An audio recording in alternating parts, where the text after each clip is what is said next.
Hi guys, welcome to my coffee show. My name is Jack, and today once again we will put two of my grinders into the test. So today it will be again niche versus Oro. Niche single dose grinder versus Eureka Oro single dose grinder, but today we're going to make not an espresso as such, but more of a ristretto on my Pavoni. So the question for today, which of those two grinders is better? If you own Pavoni, if you own anything similar to Pavoni, or if you are a big fan of ristrettos. Okay, two different grinders. So obviously two of those grinders different bursets. Niche conical 63 Maze burrs, Eureka Oro flat 65 millimeter burrs, as far as I know made for Eureka at some diamond coated whatever. Niche much slower, much less RPM, 330, Oro 1650 if I remember correctly. The power is about the same. The weight, this one weighs almost half of the Oro. I will put the links into a few other videos that I made before, so I won't be repeating. This is not a review of any of those grinders. Today the question is just one. Which one of them can make a better ristretto?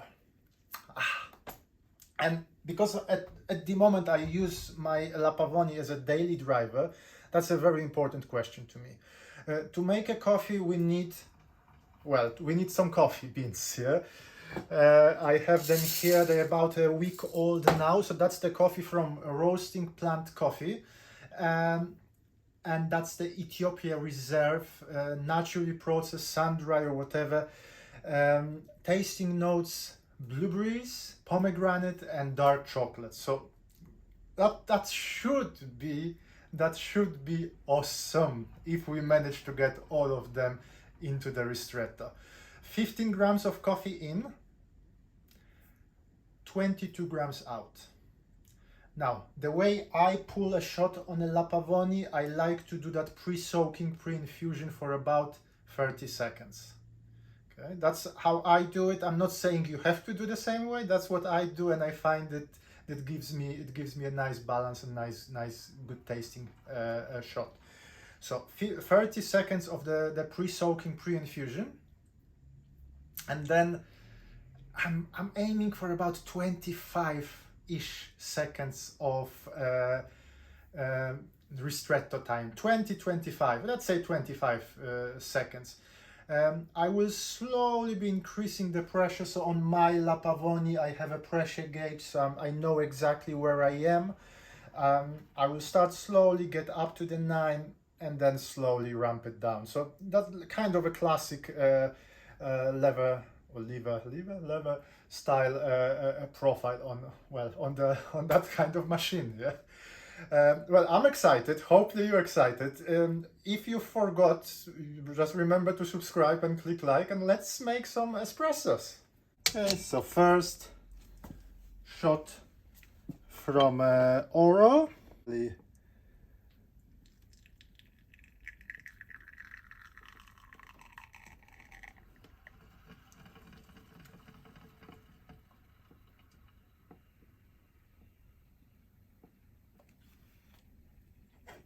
And have a look. Shot looks fantastic. So the first shot from my good old Eureka Oro. I only had 2 coffees today, so I can't wait. Apparently I've been corrected again, but by Alaska Viper. Apparently I steer in a wrong direction, or I keep the cup in the wrong. I'm still not doing it correctly. But if someone wants to send me maybe a James Hoffman wants to send me a spoon, a proper spoon as well, that's the only spoon I have. So cheers, guys. Oh, it smells awesome. You know it. I love naturally processed coffee. Oh, That's amazing.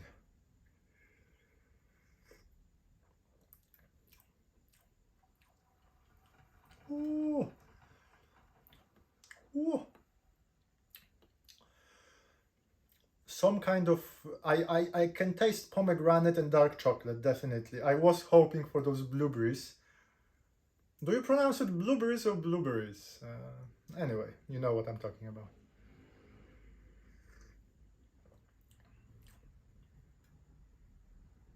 Oh, you know what? Maybe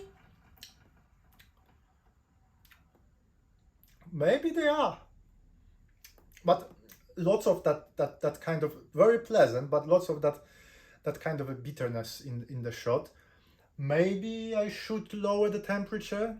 So again, who knows? But up to very nice shot, and I can taste definitely pomegranate, definitely chocolate, maybe a hint of blueberries. Okay, so now let's pull a shot from Niche, and let's see which one is better. So the shot from Niche. Hopefully there won't be too much. We hit 9 bars. Oh, there is a channeling. Ah, okay. Slowly, slightly, maybe 2 seconds. 2 seconds faster, but let's have a look. Also a beautiful shot.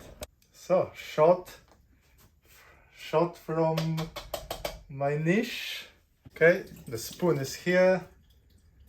Shot from, maybe I should go for a course, you know, like how to steer espresso course. Like that would be like a 2-week course somewhere nice. Oh, I can smell more of the kind of almonds. You know, that's what I associate this smell from with a naturally processed coffee. Oh. Ah. Okay, cheers, guys.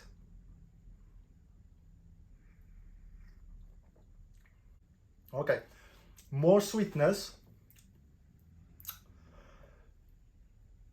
nicer texture, but the Oro wasn't bad. More sweetness, less bitterness, and I get more blueberries, but less of those acidic flavors, less of the pomegranate. And it's also with the Oro, it gives you kind of, you can identify those tastes easier, while here it's kind of more blended and mixed together, but it creates something awesome. Okay, so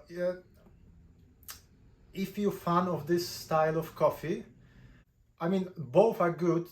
This one reduced that bitterness and brought up the sweetness to the shot, and the blueberry flavor notes, which I was aiming for. So I would say for today, the Niche got the edge for Ristretto style shots, because I wanted the blueberry flavor in a coffee, and I got a blueberry flavor in the coffee. But would I say the other one was bad? No, the other one was more harsh. Everything was hitting you, and some tastes were very pleasant. Some, like that bitterness, was almost on the edge. Again, La Pavoni, well, I've owned it for, well, since last December. I'm recording it on well, end of February. So La Pavoni, it's very, well, it's not easy to repeat shot after shot per exactly the same. Okay, so, and as you know, with the changes in the pressure, it changes the extraction rate, and etc. So it's difficult to pull two exactly the same shots. In fact, some people would say it's impossible. I don't like that word, but it's difficult. But for today, I would say the Niche presented a shot that most people would like. But if you are obsessed with the clarity of flavor, probably the Oro would be would give you something that you are more satisfied. whichever you choose, you will be happy. Now, there are obviously differences in the build and etc, etc. I haven't done the review of the niche yet. I have done the review of the Oro, so I will put it in the description below. Plenty more things to come to this channel, guys. UPS agreed to give me back half of the money that they owe me for losing my Creme 1 duo boiler. I'm still consulting the lawyer. Should I take it or should I go to the court? But I will have some money to spend for my next machine. I at the moment I don't know what. I'm kind of in between. Leave the comments in a description below.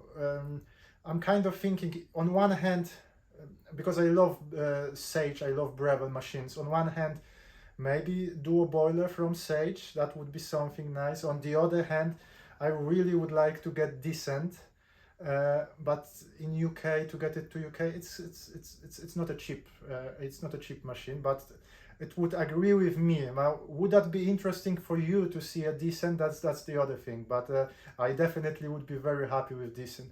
Somewhere in the middle, I don't know, Lilith, I'm kind of, I don't know, maybe I'm the only person who's not a fan of the Lilith. There's something not right. It's like a very nice front, but not much of the substance. But again, I've never had that machine, so I don't know. So leave your comments below.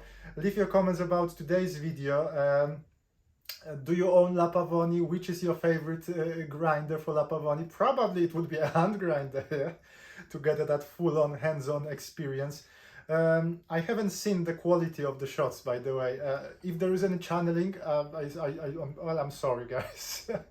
But definitely a good coffee. So click like, subscribe. Plenty more things coming to this channel. But for today, thank you very much. My name is Jack. This is my coffee show, and hopefully I will see you soon. Thank you. Bye.